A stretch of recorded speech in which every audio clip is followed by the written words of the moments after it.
नमस्कार दोस्तों, स्वागत है आपका हमारे इस YouTube चैनल पर। और आज हम एक नए टॉपिक की शुरुआत करने जा रहे हैं। उस टॉपिक का नाम है अपने फैक्टर्स, गुणनखंड, है ना। तो हम शुरुआत करेंगे फैक्टर की, या कह दीजिए इसको अपने गुणनखंड।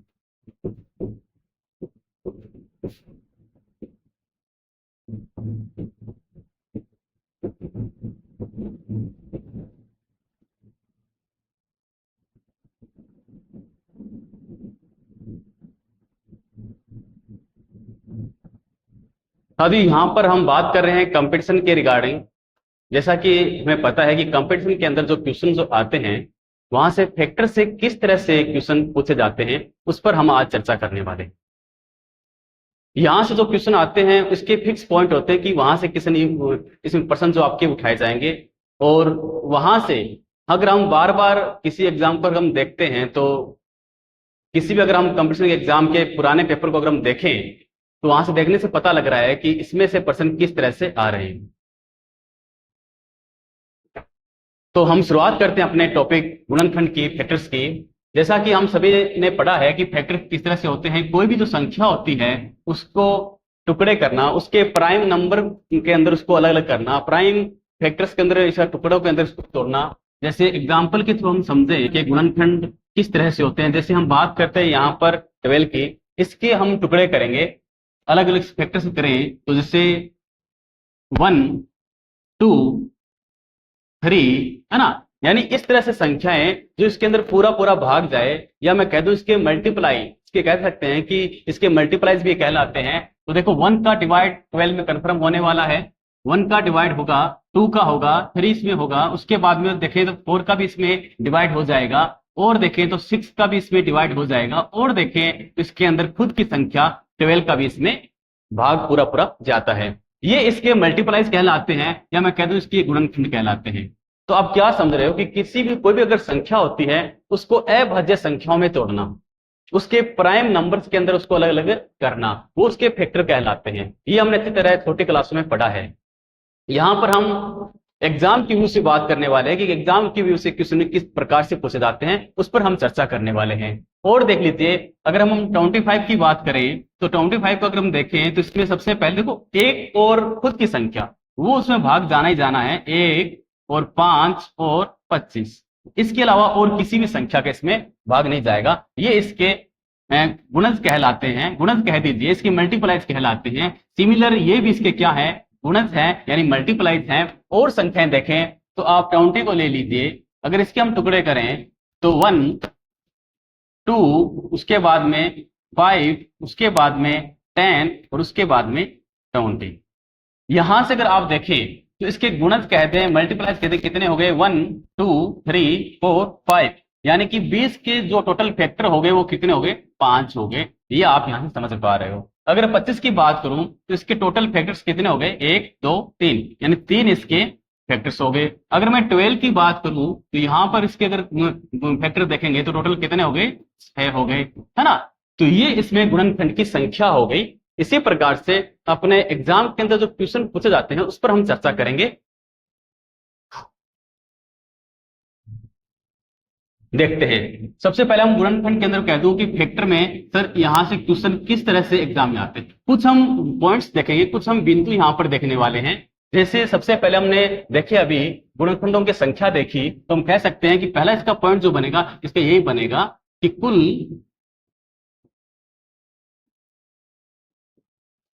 गुणनखंडों की संख्या, है ना। कुछ ऐसे बिंदु होंगे जहां से प्रश्न एग्जाम के अंदर आते हैं। पहले उन्हीं बिंदुओं के बारे में चर्चा करेंगे कि कुल गुणनखंडों की संख्या, या कहता हूं कि टोटल नंबर ऑफ फैक्टर्स,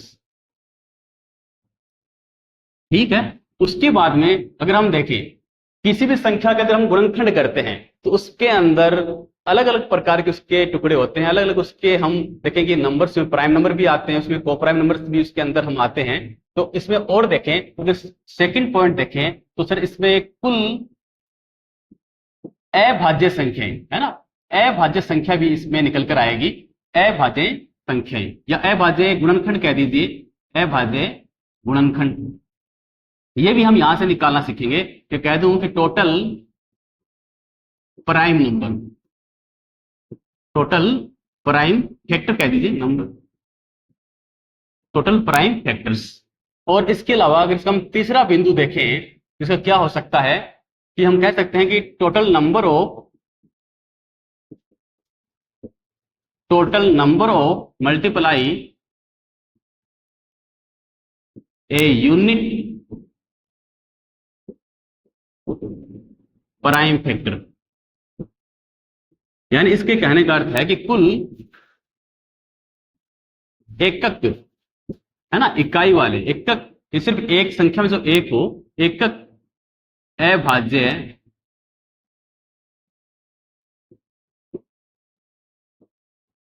गुणनखंडों की संख्या।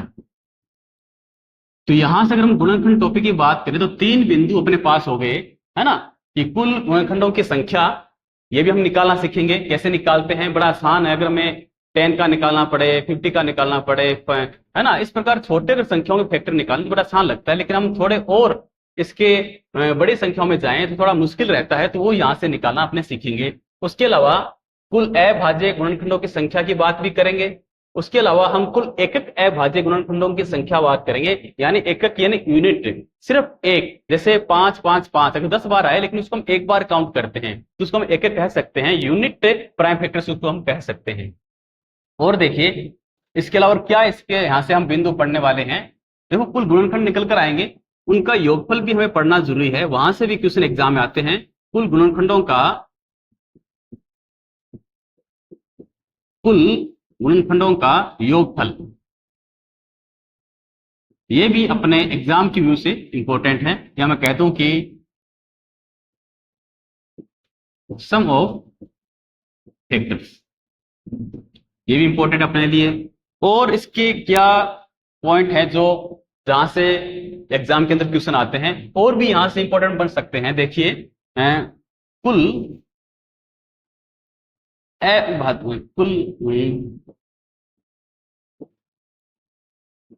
कुल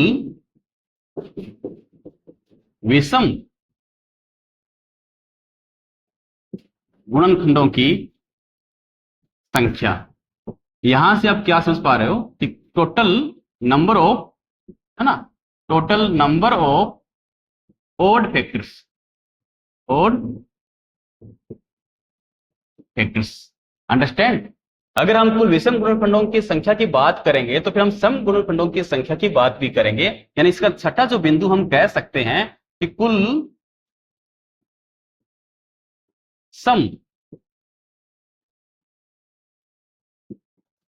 गुणनखंडों की संख्या, यानी कि इवन जो फैक्टर्स होते हैं उनके भी हमें नंबर निकालना होगा, अंडरस्टैंड, इवन फैक्टर्स, इनका भी हमें टोटल संख्याएं जो है वो काउंट करनी होगी। तो कितने बिंदु अपने पास निकल कर आ गए, कुल गुणनखंडों की संख्या, कुल अभाज्य गुणनखंड, और कुल एकक अभाज्य गुणनखंडों की संख्या, और कुल गुणनखंडों का योगफल, है ना। यहां से क्वेश्चन काफी एग्जाम में आते हैं, यहां से क्वेश्चन काफी एग्जाम में आते हैं, ये भी आप देखना।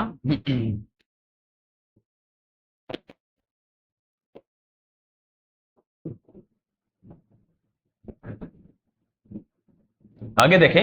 अच्छा, और इसके बिंदु कुछ और हो सकते हैं क्या, एक बिंदु और इसमें शामिल करते हैं, सातवां बिंदु, अगर कुल इसके विषम गुणनखंड होंगे, कुल सम गुणनखंड होंगे तो उनका योगफल भी आएगा। जिस प्रकार से कुल गुणनखंडों का अगर योगफल आ रहा है तो अपने पास उनके सम और विषम गुणनखंडों की संख्याओं का योगफल भी हमें निकालना आना चाहिए। तो दो बिंदु हम वहां से भी इसको नोट कर सकते हैं, कह सकते हैं कि कुल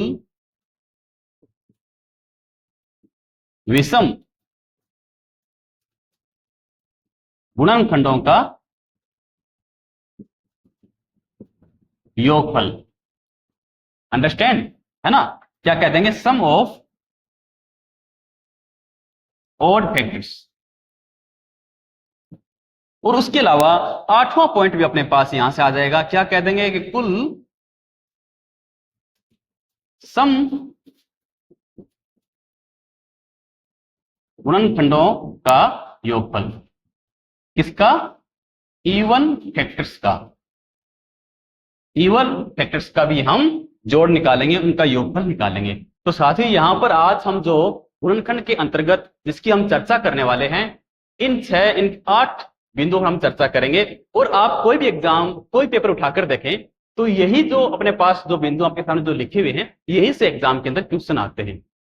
क्वेश्चन उसके देने का तरीका अलग होता है। हो सकता है 2 बिंदु एक साथ देते हैं, इनमें 2 देखे हम किसी का रेशियो पूछ ले, कुछ अलग तरह से पूछ ले, वो क्लास भी हम लास्ट में एक क्लास लेकर आएंगे जहां से क्वेश्चन एग्जाम में किस तरह से क्वेश्चन एग्जाम में आए हुए हैं। आज हम अगर ये चीज सीख लेते हैं कि सर ये हम कम से कम टाइम में किस तरह से इन क्वेश्चनों को सोल्व करें, तो हमारा ये टॉपिक आप कंप्लीट समझिए, फैक्टर्स। तो शुरुआत करते हैं, किसी एक एग्जाम्पल लेंगे। देखो यहां पर समझाने का आसान तरीका क्या रहेगा, कोई मैं एक एग्जाम्पल लूंगा, कोई एक संख्या लूंगा, उस एक संख्या को लेके इन सभी को सोल्व कर लें। मेरी बात को अच्छे से आप समझ पा रहे हो ना। कोई एक संख्या लेंगे, उस संख्या के हम फैक्टर्स करेंगे और इन सभी के सॉल्यूशन अगर हम निकाल लें, कौन कौन से टोटल गुणनखंड की संख्या कितनी होगी, उसमें अभाज्य गुणनखंड कुल कितने होंगे, कुल एक एक अभाज्य गुणनखंड कैसे होंगे, कैसे निकालेंगे, और उन गुणनखंडों का योगफल कितना होगा, कैसे निकालेंगे, और उसमें विषम गुणनखंड भी बिल्कुल होंगे जी सर, वो कैसे निकालेंगे, सम गुणनखंड भी निकालेंगे और विषम गुणनखंडों का योगफल भी हम फाइंड करेंगे, और उसके अलावा सम गुणनखंडों का योगफल भी हम यहां से फाइंड करने वाले हैं। तो हम एक एग्जाम्पल के थ्रू इसको पूरे 8 बिंदुओं पर हम चर्चा करेंगे। शुरुआत करते हैं, किसी भी एक संख्या ले लीजिए। जैसे मैंने कहा था कि मैंने अगर 12 लिया तो इसके गुणनखंड क्या हो जाएंगे, 2 गुणा 2 गुणा 3, राइट। ये इसके टुकड़े हो जाते हैं। या मैं कह दूं कि 2 की पावर 2 और मल्टीपल 3, सर ये इसके गुणनखंड हो गए। ठीक है सर, और संख्या लेके देखिए, अगर मैं 50 लेता हूं, इसके टुकड़े क्या हो जाएंगे, 2 इंटू 5 इंटू 5, यानी कि 2 इंटू 5 का स्क्वायर, ये इसके टुकड़े हो जाएंगे। और संख्या लीजिए, अगर मैं कोई भी संख्या लीजिए, 45 लेता हूं, 45, तो इसके गुणनखंड करें तो क्या कह देंगे अपने यहां से, 3 का डिवाइड 3 मल्टीपल 5, यानी इसके टुकड़े क्या हो गए, 3 का स्क्वायर मल्टीपल 5। ये छोटी छोटी संख्या हैं जो आपको मैंने गुणनखंड लेकर आपके गुणनखंड कैसे फाइंड करते हैं वो आपको मैंने एक्सप्लेन किया है। और कोई संख्या ले लीजिए, जैसे मैं लेता हूं 180 ले लीजिए, 180, इसके टुकड़े कैसे करेंगे साथियों, 2 इंटू और 3 इंटू 5, यही होंगे ना, 45 91 है। ठीक है, तो यहां से क्या कह देंगे कि 2 का स्क्वायर क्रॉस 3 का स्क्वायर मल्टीपल 5, ये इसके टुकड़े हो जाएंगे। तो इस प्रकार से ये इसके गुणनखंड कहलाते हैं, ये इसके फैक्टर्स कहलाते हैं। अब ये सारे इन फैक्टर्स को अगर हम सोल्व करेंगे, एग्जाम में अगर पूछे जाते हैं, तो इन फैक्टर्स पे ही पूरी कहानी अपने इर्द गिर्द घूमती है। इन्हीं में से क्वेश्चन एग्जाम के अंदर पूछता है, और वो कौन से क्वेश्चन, जो अभी मैंने 6 बिंदु जो मैंने बताए थे। चलो अब शुरुआत करते हैं, कोई एक एग्जाम्पल लेंगे अपने, जैसे मैं एग्जाम्पल 1 लेंगे और सभी उन 8 बिंदुओं को हम सोल्व कर लेंगे। एग्जाम्पल अपना है, कोई भी संख्या ले लीजिए, एक आसान सी संख्या, क्वेश्चन बाद में करेंगे, कोई आसान संख्या ले लीजिए। मैं ले लेता हूं सर 36, ठीक है। इस संख्या के बाद में इसके हम टुकड़े करेंगे, इसके फैक्टर करते हैं, क्या रहेंगे इसके फैक्टर्स, 2 मल्टीपल 3 मल्टीपल 3, राइट। ठीक है, यानी इसको क्या कह सकता हूं, 2 का स्क्वायर मल्टीपल 3 का स्क्वायर। अंडरस्टैंड, डाउट किसी के? अच्छा, अब वही बिंदु, सबसे पहला बिंदु अपना, सबसे पहला बिंदु ये कहता था कि सर इसमें टोटल फैक्टर्स कितने होंगे, इसके टोटल मल्टीप्लाइज कितने होंगे, इसके गुणन इसके जो है वो कितने होने वाले हैं। तो वह अपना बिंदु था, यानी कुल गुणनखंडों की संख्या, कुल गुणनखंडों की संख्या। पहला बिंदु अपने यही था, कुल गुणनखंडों की संख्या। इसको हम सोल्व करेंगे, सर कैसे निकालेंगे, फैक्टर्स हमें करने ही करने पड़ेंगे, ये चीज हमें फाइंड करनी ही करनी पड़ेगी, इस तरह से हम सोल्व करना ही पड़ेगा। उसके बाद में इसके कुल गुणनखंड क्या होने वाले हैं उसकी चर्चा हम करने वाले हैं, कैसे निकालेंगे, जो हमें इसकी पावर दिखाई दे रही है। डाउट किसी के? मैं क्या कह रहा हूं, जो इसके फैक्टर्स किए हैं, कौन से अभाज्य, देखो ये संख्या हमेशा अभाज्य होती है, प्राइम नंबर होता है ये। जो हमने इसके फैक्टर्स किए हैं उसकी जो पावर्स है उनकी पावर में एक एक जोड़ दीजिए। पावर क्या थी, 2 थी, उसमें पावर 1 जोड़ देंगे, और इधर भी क्या करेंगे, जो इसकी पावर थी उधर 1 जोड़ देंगे, राइट, और दोनों को गुणा कर दीजिए। डाउट किसी के समझने में? मैंने क्या कहा, जो इनकी पावर्स है उनमें एक एक ऐड कर दीजिए और उनको मल्टीपल कर दीजिए, और क्या इसका आंसर आ गया 9। 2 + 1 3, 2 + 1 3, 3 मल्टीपल 3, सर इसके कुल गुणनखंड कितने होंगे? 9 होंगे। समझे आप? बड़ा आसान सा लग रहा है। 9 होंगे। और इसको थोड़ा और सोल्व करके दिखाएं सर, 9 ही कैसे होंगे? तो समझ लीजिए 9 इसके फैक्टर्स कैसे होंगे, वो चीज आप देखिए। ये किसी की डाउट होगा। देखो 36, 36 किसका डिवाइड जाएगा? एक, ये इसका गुणज होगा बिल्कुल। उसके बाद में 2 का भी जाएगा इसमें, 3 का भी इसमें डिवाइड होने वाला है, 4 का भी इसमें डिवाइड होगा, 4 के बाद में इसमें 6 का भी डिवाइड होगा, इसके बाद में इसमें 9 का भी डिवाइड होगा, इसके बाद में इसमें 12 का भी डिवाइड होगा, उसके बाद में इसमें 18 का भी डिवाइड होगा, और इसके बाद में इसमें 36 का भी डिवाइड होगा। साथ इस बात को समझ पा रहे हो ना? मैंने क्या कहा, ये इसके फैक्टर्स होंगे। हमने गुणनखंड किए, हमसे पूछ रहा है कि टोटल जो ये फैक्टर्स जो हैं, ये मैं कह दूं इसके गुणन जो हैं, उनकी संख्या हमसे पूछी है। ये संख्याएं हैं, ये पूछी गई हमसे। ये ध्यान रखिए कि हमसे पूछा क्या गया इसने, इन संख्याएं जो 36 था, इसके जो गुणज थे उनकी टोटल संख्याएं पूछी गई थी। क्या ये 9 है? ये देखो 1 2 3 4 5 6 7 8 9 बिल्कुल है। मेरी बात का अर्थ समझ पा रहे होंगे आप कि हमें फाइंड क्या करना है और किस तरह से फाइंड करना है। तो कोई अगर संख्या दी होगी कि उसको इस प्रकार से अलग करने की आवश्यकता नहीं है, हम कौन सा तरीका अपनाएंगे? ये अपनाएंगे। क्या करेंगे? उस संख्या के फैक्टर कर देंगे। फैक्टर करने के बाद में जो फैक्टर की पावर जो होती है उसमें एक एक ऐड कर देंगे और उसका मल्टीपल कर देंगे, आपके पास उसका आसानी से उत्तर आ जाएगा। डाउट किसी के? और एग्जाम्पल समझ लीजिए। मैं और भी एक आसान सा एग्जाम्पल और लेता हूं, मैं 25 लेता हूं। इसको क्या करेंगे? हम क्या कहेंगे, 5 के, है ना, 5 का स्क्वायर, ये तो बनेगा, ये तो बनेगा 5 गुना 5, राइट। अच्छा, तो सर इसके टोटल फैक्टर्स कितने हो जाएंगे? क्या करेंगे? जो उसकी पावर जो होती है उसमें एक जोड़ना होता है, हमें ये करना होता है। मल्टीपल कुछ करने की आवश्यकता ही नहीं है कि उसकी और फैक्टर है ही नहीं, तो इसकी पावर में एक जोड़ दिया, कितना गया? 3। तो मैं कहूंगा इसके 3 गुणज हैं, 3 पे इसके फैक्टर्स हैं। सर कौन कौन से होंगे? एक तो इसमें एक एक हो जाएगा बिल्कुल, एक इसमें 5 हो जाएगा, एक इसमें 25 हो जाएगा। बोलो हुए कि नहीं हुए? अब मुझे विश्वास है कि आप समझ गए होंगे कि यहां पर मैं कुल गुणनखंडों की कौन सी संख्या की बात कर रहा हूं, कौन सी संख्याओं की यहां पर हम चर्चा कर रहे हैं। तो ये पहला इसका बिंदु है वो क्लियर हो गया होगा। ये एग्जाम में क्वेश्चन आते हैं, है ना। सबसे पहले नए जो बच्चे होते हैं उनको तो ये डाउट रहता है कि हम कौन से गुणनखंडों की सर ये बात करें, किस प्रकार के हम फैक्टर्स निकालेंगे, कुल गुणनखंड कैसे, ये कौन से गुणनखंडों की बात कर रहा है। तो हमें इस प्रकार ये पता होना चाहिए ये इन गुणनखंडों की बात कर रहा है। और सोल्व कैसे करेंगे? ऐसे सोल्व करेंगे। ठीक है, चलते हैं हम इसके दूसरे बिंदु की तरफ। दूसरा बिंदु क्या था अपना? संख्या वही लेंगे। देखो एक एग्जाम्पल लेकर चलेंगे अपने, 36, है ना। एग्जाम्पल एक ही लेकर चलेंगे, एक बार बाद में और सोल्व करेंगे वो अलग है। इसके फैक्टर्स क्या हुए थे? 2 की पावर 2 मल्टीपल 3 की पावर 2। डाउट किसी के? ठीक है। सेकंड अपना था, जो बिंदु था, कुल अभाज्य गुणनखंड, है ना। कुल अभाज्य गुणनखंडों की संख्या, कुल अभाज्य गुणनखंड, या मैं कह दूं कि total number of prime factors. ठीक है, इसको देखते हैं हम अपने। प्राइम फैक्टर्स कैसे निकालेंगे? बहुत आसान है, कोई मुश्किल नहीं है। प्राइम फैक्टर्स जो अपने पास उसके जो पावर्स हैं सिर्फ उनको ऐड कर दीजिए। +2 यानी कितना आ गया? 4 आ गया। बात को समझे? जो उसकी पावर जो है सिर्फ उसको ऐड कर दीजिए, कितना आ गया अपने पास? 4 आ गया। ये इसके प्राइम फैक्टर्स कहलाते हैं, इसके अभाज्य गुणनखंड इसके कहलाते हैं। तो कैसे हुए आप देख सकते हो, ये तो प्राइम फैक्टर हुए, है ना। इसका अर्थ क्या हुआ? इसका अर्थ ये तो है ना, 2 गुना 2 गुना 3 गुना 3, कितने हो गए? 1 2 3 4, है ना। तो इसके प्राइम फैक्टर यानी पावर को जोड़ दो वो इसके प्राइम फैक्टर। बड़ा आसान सा था कि इस चीज को आप ध्यान रखें कि हमें पावर को जोड़ना होता है और कुछ नहीं करना होता, उसके प्राइम फैक्टर्स निकल कर आ जाते हैं। डाउट किसी के? ठीक है, और एग्जाम्पल और लें अपने, तो एग्जाम्पल के थ्रू भी एक और समझ लीजिए। अगर मैं कह दूं कि मेरे पास 45 है और इसके क्या हो जाएगा? 3 की पावर 2 मल्टीपल 5, है ना। तो यहां से इसकी पावर्स क्या है? 1 है। अगर हमें इसके प्राइम फैक्टर्स निकालने हैं तो पावर को जोड़ देंगे, 2 + 1 यानी 3। ये इसमें अभाज्य गुणनखंड हो जाएंगे। चलते हैं नेक्स्ट एग्जाम्पल पे, नेक्स्ट अपने बिंदु पर। नेक्स्ट अपना टॉपिक जो है वही संख्या अपने सेम रख रखे हैं, 36 यानी कि 2 पावर 2 मल्टीपल 3 की पावर 2।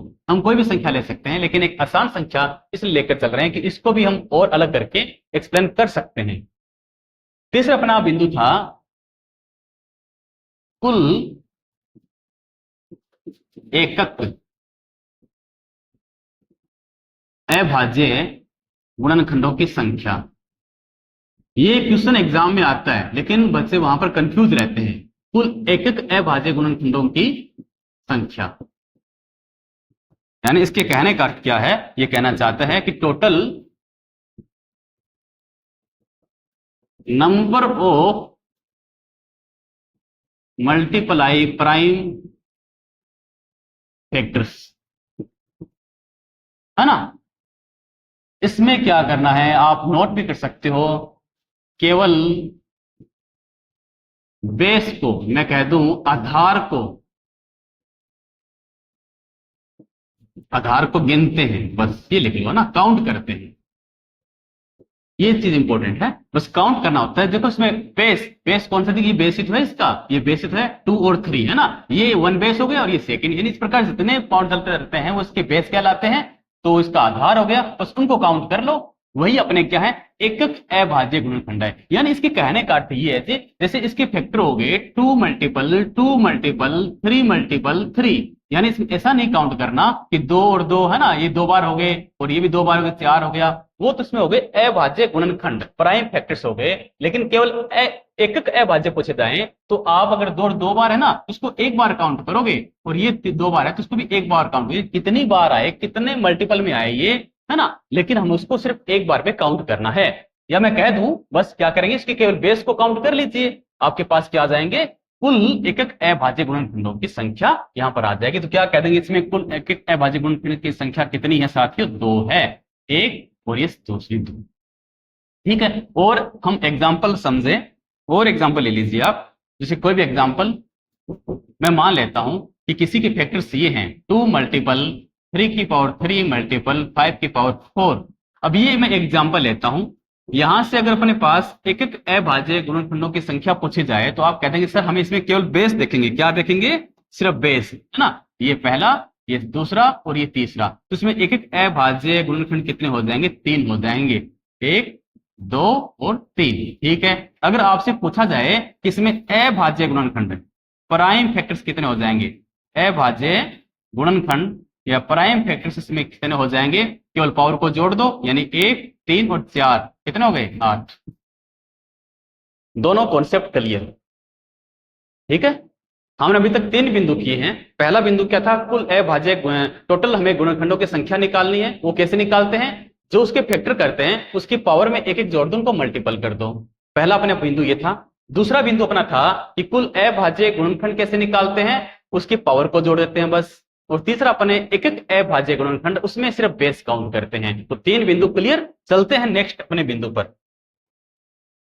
तीसरा बिंदु था 36, यानी कि 2 की पावर 2 और गुणा 3 की पावर 2। तीसरा बिंदु अपना ही था कि कुल गुणनखंडों का योगफल, गुणनखंडों का योगफल, है ना, सम ऑफ फैक्टर्स। ये कैसे निकालते हैं इसको देखिए आप, ये इंपॉर्टेंट है। जिसके अंदर 36 के फैक्टर्स क्या है? 2 की पावर 2 सर और 3 की पावर 2। आप पहला बिंदु ये उठाइए, इसको अलग कीजिए। देखो इसको कैसे टुकड़े करने इसके। 2 की पावर 2 है ना। आप कोई भी संख्या हो हमेशा 0 से शुरुआत करेंगे। शुरुआत की पावर कहां से करेंगे? 0 से शुरुआत करेंगे और आगे चलते जाइए। 2 की पावर 0, 2 की पावर 1 और 2 की पावर 2। अधिकतम 2 तक लेकर चलेंगे। जो उसकी पावर दे रखी है वहीं तक लेकर चलेंगे, उससे आगे नहीं लेकर चलेंगे। डाउट? और सबको जोड़ दीजिए जी, सबको जोड़ देंगे। दोबारा समझना, जो उसके फैक्टर्स हैं उसके अंदर उसकी पावर 0 से शुरुआत करके उसकी पावर तक लेकर जाएंगे और सबको जोड़ते जाएंगे। ठीक है, और सिमिलर इसमें करेंगे, सेम टू सेम इसमें करेंगे। क्या करेंगे? 3 की पावर 0 प्लस 3 की पावर 1 प्लस 3 की पावर 2। ये लो जी। और क्या करेंगे सर? इनका करेंगे हम गुणा। ये है इसका कॉन्सेप्ट। अगर सभी गुणनखंडों का योगफल निकालना हो तो हम इस तरह से निकालेंगे। अब इसका आंसर क्या होना चाहिए? आपको पता होना चाहिए 2 की पावर 0। किसी भी संख्या की अगर पावर 0 है तो उसकी वैल्यू हमेशा 1 रहती है। 2 की पावर 1 है, 2 रहेगी। 2 की पावर 2 यानी 4 रहेगा। ठीक है, यहां पर 1 प्लस 3 प्लस 9। ठीक है, तो यहां से इसका आंसर क्या आ गया? 7 मल्टीपल 13, ये आएगा ना। तो ये कितना हो गया? 90 1। ठीक है, समझे? दोबारा एक्सप्लेन करेंगे, फिर से समझ लीजिए। मैंने क्या समझाया कि हमें कुल गुणनखंडों का योगफल निकालना है। हमें कुल गुणनखंडों का योगफल निकालना है। कैसे निकालेंगे? कुल टोटल सम ऑफ फैक्टर्स का जो उसकी पावर थी, है ना। हम इसके फैक्टर्स ये थे, जो 2 और 3 है उसको उसकी पावर के 0 से लेके उसकी पावर तक लेके जाना है और उसमें प्लस लगाते जाएंगे। सिमिलर इसके अंदर भी यही काम करेंगे और जिसका आंसर आएगा उसके बाद उन दोनों को मल्टीपल कर देंगे, गुणा कर देंगे, अपने पास उसका फाइनल आंसर आ जाएगा। सर क्या 91 इसका अर्थ क्या है? 96 अर्थ, इसका मतलब अर्थ ये हो गया, जो 36 जो था इसके जो टुकड़े हुए थे कौन कौन से? 1 हुआ था, 2 हुआ था, 3 हुआ था, 4, 6, 9, 12, 18 और 36, इनको जोड़ के देख लीजिए, इसका आंसर क्या आएगा? 91। डाउट किसी समझने में? मुझे विश्वास है कि ये कॉन्सेप्ट आपके अच्छी तरह क्लियर हो गया होगा। एक हम छोटे से एग्जाम्पल से और कोई लेकर और समझ लेते हैं। अब देखिए इनको, 54, 66, 75, 81 और 7, 88 और 91। डाउट किसी को समझने में? ठीक है, एक एग्जाम्पल सर और देख लेते हैं, कोई छोटा सा एग्जाम्पल इसी प्रकार का, है ना। तो हम यहीं से नेक्स्ट पेज पे चलते हैं। कुछ भी देख लीजिए, जैसे मैं डायरेक्ट फैक्टर लेता हूं, 3 की पावर 2 मल्टीपल 5 की पावर 1, ये ले ली मैंने, है ना। उसमें आपसे कहा जाए कि गुणनखंडों का योगफल बताइए सर, गुणनखंडों का योगफल कैसे निकालेंगे? वही तरीका अपना तो कौन सा? इसको लीजिए और इसको लेंगे। कहां से शुरुआत करेंगे? 3 की पावर 0 से शुरुआत करेंगे। 0 ठीक है, कहां तक लेकर जाएंगे? 3 की पावर 2 तक लेकर जाएंगे और 3 की पावर 1 और प्लस 3 की पावर 2, बस यहीं तक छोड़ दीजिए और ब्रैकेट लगाइए। मल्टीपल 5 की पावर 1 है तो इसको कैसे करेंगे? वही 0 से शुरुआत करेंगे और 1 तक लेकर जाएंगे, बस अपना क्वेश्चन सोल्व हो गया। इसका आंसर आएगा 1, 3 प्लस 9। डाउट किसी के? और मल्टीपल इसका आंसर 1 और 5, यानी इसको सोल्व करेंगे 13 प्लस में 6, यानी क्या इसका आंसर आ गया भाई? 78 क्या? ठीक है, ये कॉन्सेप्ट बने क्लियर हुआ। अभी तक हम 4 बिंदु कर चुके हैं, चौथा बिंदु थोड़ा बड़ा शानदार था और इसको आप अच्छे से माइंड में रखिए, ये हमें बार बार काम में आएगा और एग्जाम में डायरेक्ट क्वेश्चन पूछा जाता है। डायरेक्ट कोई संख्या दे देगा, इसके गुणनखंडों का योगफल ज्ञात कीजिए। ठीक है, चलते हैं अपने नेक्स्ट टाइप पे। चौथा बिंदु क्या था अपना? गुणनखंडों के योगफल के बाद में कहता था कि total number of even factors, ये था ना, या ऑड फैक्टर्स, एक ही बात है, कोई भी ले लीजिए।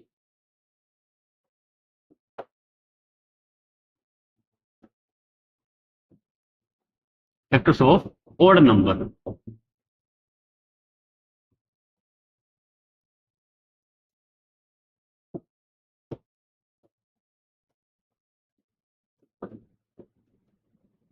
कुल विषम गुणनखंड, कुल विषम गुणनखंड ये कैसे फाइंड करते हैं? एग्जांपल भाई अपना आसान सा, सबसे पहले क्या लेकर चलेंगे? 36, इसके फैक्टर जो थे 2 की पावर 2 मल्टीपल 3 की पावर 2, ये थे ना।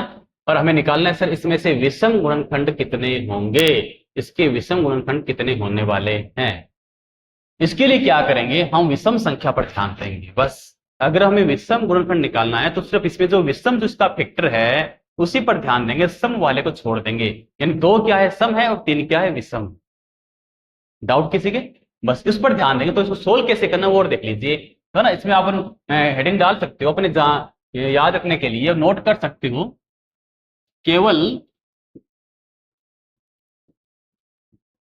विषम संख्या, केवल विषम संख्या को चेक करते हैं, केवल विषम संख्या को चेक करते हैं। इसकी पावर में एक जोड़कर गुणा करते जाएंगे, जोड़ते हैं, बस ये लिख लो, कोई ना, जोड़ते हैं बस। ठीक है, इतना ही काफी है समझने के लिए। क्या था? 36, इसके फैक्टर थे 2 की पावर 2 मल्टीपल 3 की पावर 2।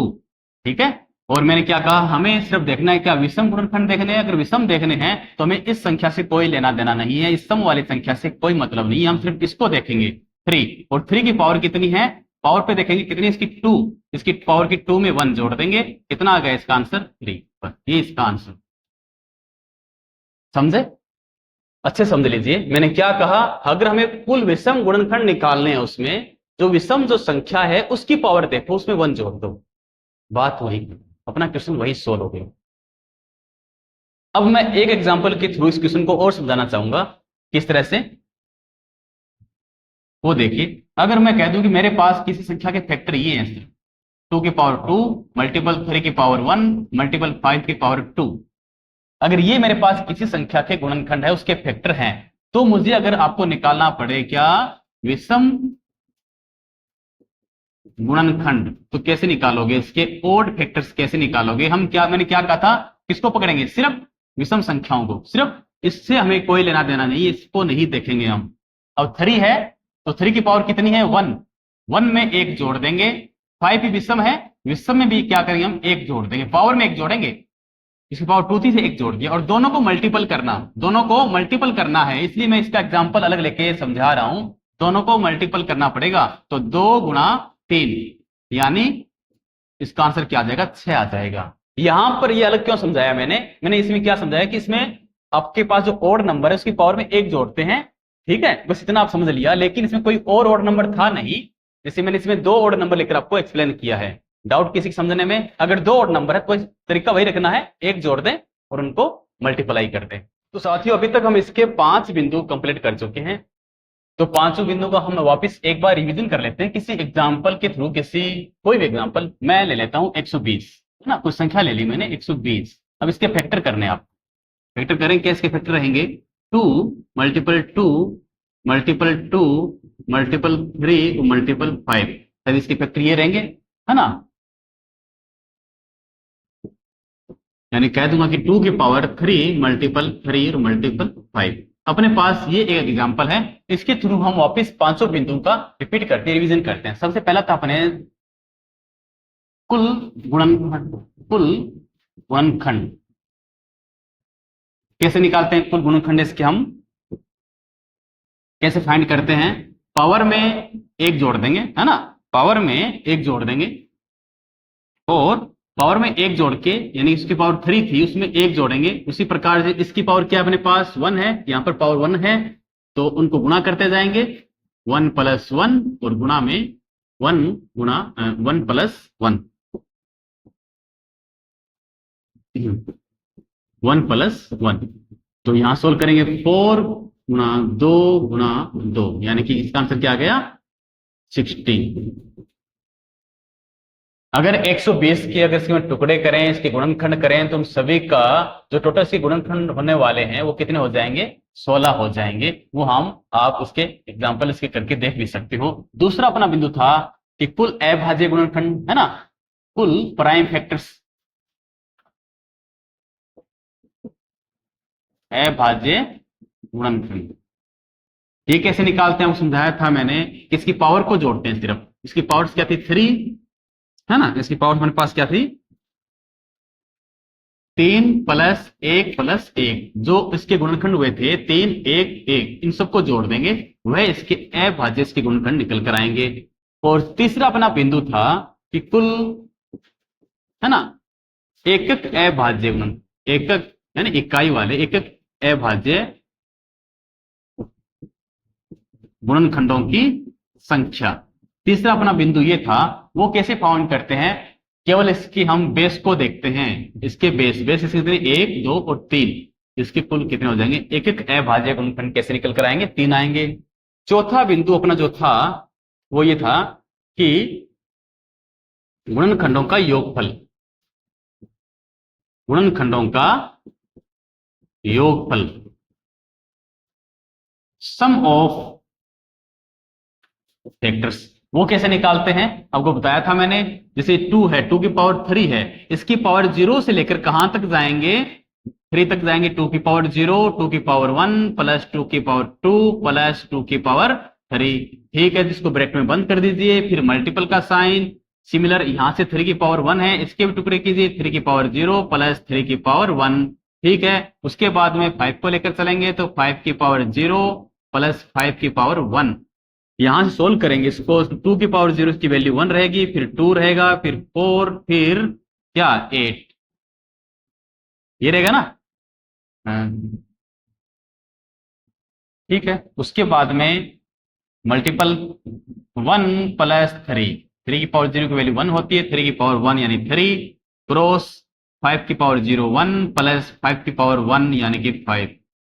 ठीक है साथी, इसको सोल्व करेंगे, इसका आंसर क्या आएगा 15 क्रॉस 4 क्रॉस 6। ठीक है, यानी कि 60 क्रॉस 6 यानी 360। क्या समझे आप? अगर 120 के हम गुणज देखें, इसके फैक्टर्स देखें, तो उन सबको अगर हम जोड़ दें तो उसका आंसर क्या निकल कर आएगा 360, है ना। तो 3 बिंदु हो गए। अगर हमने एक नया एग्जांपल लिया, हमने कौन सा लिया 120, है ना, उसके हमने फैक्टर्स किए, फैक्टर्स ये निकल कर आए। यहां से हमने निकाला कुल गुणनखंड। कुल गुणनखंड कैसे निकालते हैं? सभी की पावर में एक एक जोड़ देंगे, उनको गुणा कर देंगे, एक एक जोड़ के क्या करते हैं साथियों, गुणा कर देते हैं, है ना। वही काम किया, इसका आंसर आ गया 16। यानी 120 के जब टुकड़े करेंगे, इसके गुणनखंड करेंगे, इसके गुणज निकालेंगे, एक जैसे 2, उसके बाद में 3 4 5, है ना 6, ये इसके गुणज कहलाते हैं। वो टोटल कितने हो जाएंगे? वो टोटल हो जाएंगे अपने पास 16। कितने हो जाएंगे? 16। ठीक है, वो 16 निकल कर आएंगे अपने पास। उसके बाद में कुल अभाज्य गुणनखंड, जिसमें केवल अभाज्य गुणनखंड, वो कितने आएंगे? सिर्फ इसमें से, यानी कि 16 में से अभाज्य गुणनखंड कितने होंगे? 5 होंगे। कितने हो जाएंगे? 5। वो कैसे निकालते हैं? अब वो क्या बताया था मैंने, सिर्फ पावर को जोड़ देंगे, है ना। अभाज्य कौन से? देखो 2 अभाज्य 3 और 5, और कुल पूछा हमसे, तो यानी कि 2 कितनी बार है? 3 बार है, 3 एक बार है, 5 एक बार है, तो 5 टोटल इसकी अभाज्य यानी प्राइम फैक्टर्स हो गए। तीसरा था अपने पास यूनिट प्राइम फैक्टर्स, जैसे हम पूछ रखा था हमसे, एकक अभाज्य गुणनखंडों की संख्या, है ना। केवल बेस, यानी अगर 2 इसमें 3 बार आ गए, हमें इससे कोई मतलब नहीं है, बस 2 आया जरूर है तो उसको एक काउंट करेंगे। 3 इसमें एक बार है, ठीक है, 5 इसमें एक बार है, तो इसके टोटल जो यूनिट प्राइम फैक्टर्स कितने हो जाएंगे? 3 हो जाएंगे। और अगर हमें गुणनखंडों का, उन सभी गुणनखंडों का यानी कि इसके मल्टीप्लाइज का अगर हमें जोड़ना पड़े तो उसका आंसर क्या आएगा? 360 आएगा। कैसे निकालते हैं? वही बात, हम इसके फैक्टर देखेंगे। 2 की पावर 3 था, 2 की पावर 0 से लेके इसकी पावर 3 तक लेकर जाएंगे और जोड़ते जाएंगे, 0 की पावर से लेके 2 की पावर 0, फिर 1 2 3, है ना, लगातार कंटिन्यू चलना है हमें। उसी प्रकार से 3 की पावर 1 है, इसको लेकर चलेंगे, 3 की पावर 0 प्लस 3 की पावर 1। उसके बाद में 5 की पावर 1 थी, इसको भी हमने एक्सप्लेन करेंगे, तो 5 की पावर 0 प्लस 5 की पावर 1। पूरी की कैलकुलेशन करेंगे तो इसका आंसर क्या अपने पास आएगा? 360। ये अपने पास 3 बिंदु हो गए। अब चौथा बिंदु अपने लेते हैं। इसमें चौथा बिंदु अपने पास क्या था? इसी के, है ना, 120 यानी 2 की पावर 3 मल्टीपल 3 और मल्टीपल 5। चौथा बिंदु था अपने पास इसके 4 बिंदु हो गए ना इसके। पांचवा बिंदु देखिए, इसमें था कि कुल विषम गुणनखंड, अगर हमें यह निकालना पड़े विषम गुणनखंड वाला, हमने ये बिंदु भी आज क्लियर कर लिया है। इसके भी देख लेते हैं कि इसमें टोटल विषम गुणनखंड कितने होंगे। तो आपको मैंने समझाया था, इसके लिए हम सम वाली संख्या को छोड़ देंगे। क्या करेंगे? सम वाली संख्या को छोड़ देंगे, इसको नहीं लेंगे, इसको नहीं लेंगे, हम केवल विषम वालों को ही लेंगे। और विषम की पावर देखते हैं, विषम की पावर्स देखते हैं और पावर के अंदर एक एक जोड़ देते हैं। जैसे 3 की पावर 1 थी विषम संख्या, तो इसकी पावर में एक जोड़ दिया और इसके साथ गुणा करते हैं सेकंड वाले का, ये भी विषम संख्या है, इसकी पावर 1 है, इसकी पावर 1 के अंदर 1 ऐड करेंगे तो इसका आंसर क्या आ जाएगा? 4 आ जाएगा। यानी इसके अंदर कुल विषम जो गुणनखंड होंगे उनकी संख्या क्या हो जाएगी? 4 हो जाएगी। ठीक है साथियों, आज हम इस क्लास के अंदर इतने ही करेंगे। मैंने शुरुआत से चर्चा की थी कुल 8 बिंदुओं पर, इस 8 में से हमने आज यहाँ पर 5 बिंदु क्लियर कर लिए हैं। ठीक है, अगर कोई डाउट हो आपको किसी सेशन के अंदर, लगता है कि कंफ्यूज है किसी क्वेश्चन के अंदर, या ऐसा कोई संख्या है, कोई एग्जांपल आपके पास जो आपको लगता है कि सोल्व नहीं हो रहा, गुणनखंड से संबंधित, इस फैक्टर से संबंधित कोई भी क्वेश्चन अगर आपके पास है, तो आप हमारे टेलीग्राम चैनल इस पर सेंड कर सकते हैं, मैट्रिक्स मैथ, इस पर आप हमें भेज सकते हैं। इसके अलावा हमारे पास केवल और केवल एक व्हाट्सएप नंबर है, कॉलिंग इस पे अलाउड नहीं है। व्हाट्सएप नंबर पर भी आप उसकी पिक्चर है या क्वेश्चन है, आप उसको सेंड कर सकते हैं। 96 944 93 093। ये अपना व्हाट्सएप नंबर है, इस पर भी सेंड कर सकते हैं, भेज सकते हैं उस क्वेश्चन के सोल्व के लिए, या अपने इस टेलीग्राम चैनल पर भी आप हमें भेज सकते हैं। ठीक है, आज के सेशन का हम समापन यहीं पर करेंगे। तो कोई डाउट हो तो हमें जरूर बताइएगा। धन्यवाद।